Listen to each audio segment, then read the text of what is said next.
Bonjour à tous et bienvenue sur la chaîne.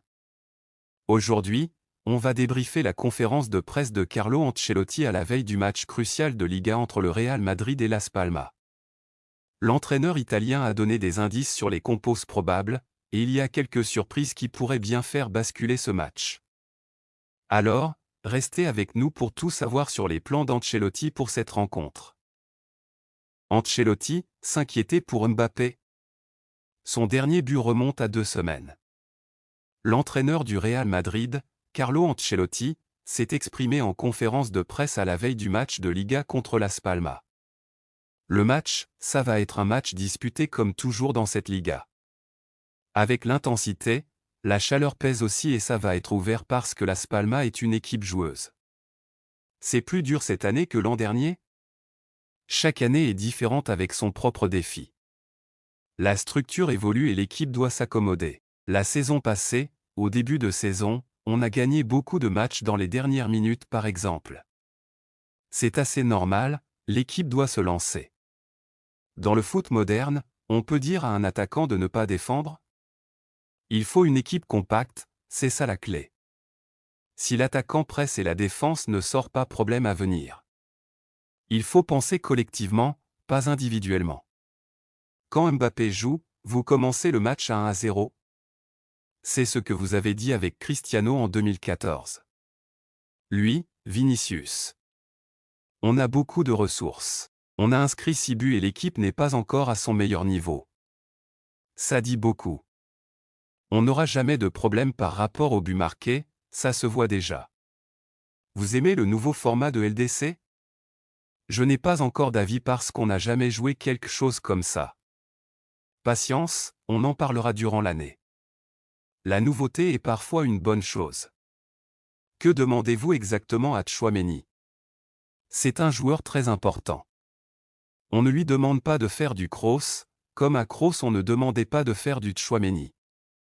L'équipe doit s'habituer comme chaque année. Vous avez parlé avec quelqu'un sur le fait de lever le bras et demander le changement quand il est fatigué?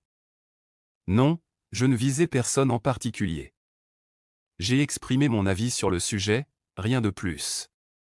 Il faut être critique. Comment allez-vous gérer les repos?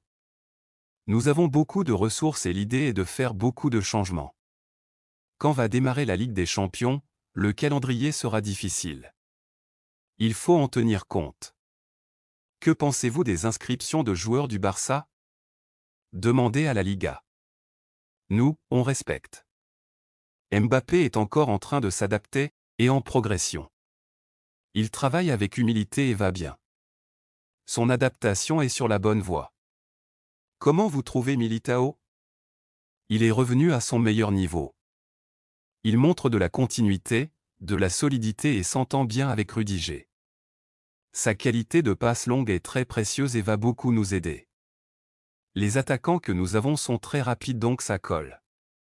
Beaucoup de joueurs blessés aux ligaments croisés. C'est ce qui arrive quand le calendrier est trop serré et qu'on n'a pas le temps de se préparer. Tu dois choisir entre le travail ou les vacances. L'intensité au mois d'août est maximale et on joue sans la préparation adéquate. C'est un problème pour tout le monde et une grande tristesse. Vous avez fait un nouveau pari de but avec Valverde? Je lui ai demandé 30 buts. Non, c'est une blague. Il progresse et a toujours plus de protagonisme dans cette équipe. C'est un leader. Il contribue à la bonne ambiance, au sérieux et à la motivation. Comment Mbappé se sent, sans but encore en Liga? Son dernier but, c'était le 14 août. Ça ne fait que 2 semaines. Ce n'est pas le moment de s'inquiéter. Ni lui, ni nous. Il a envie de marquer. Que recommandez-vous à Reiner? Une équipe où il pourra montrer ses qualités. Comment va David Alaba? Il a recommencé la course mais nous devons être patients. Le Real Madrid et Las Palmas s'affrontent ce jeudi au Gran Canaria. Quel sera le 11 de départ d'Ancelotti pour ce match? Après un départ poussif face à Majorque, 1-1, en première journée, puis une victoire qui laisse encore planer quelques doutes malgré le large score, 3-0, en deuxième journée, Les hommes d'Ancelotti se déplacent cette fois à Las Palmas dans l'intention d'enchaîner et ne pas se laisser distancer par le Barça qui compte déjà 3 victoires en autant de matchs. Les petits ajustements d'Ancelotti. Pour ce match, le latéral gauche Ferland Mendy sera de retour après avoir purgé son match de suspension. De l'autre côté de la défense, Lucas Vázquez pourrait débuter pour permettre à Dani Carvajal de souffler un peu. C'est en tout cas ce qu'annoncent plusieurs médias espagnols. Aussi, Carlo Ancelotti pourrait procéder à quelques ajustements au milieu et en attaque par rapport à la réception de Valladolid.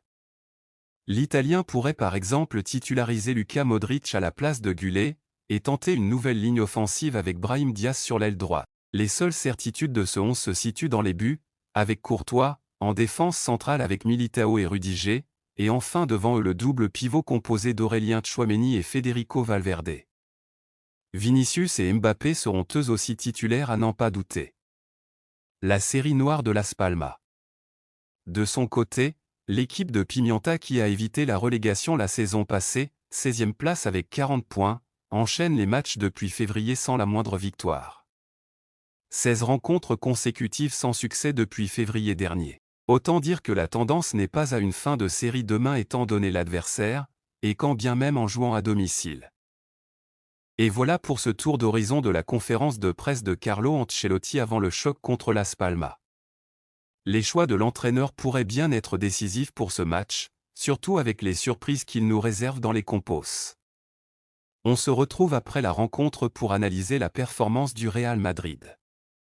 En attendant, n'oubliez pas de liker, partager, et vous abonner pour ne rien manquer de l'actualité du club. À très vite sur la chaîne.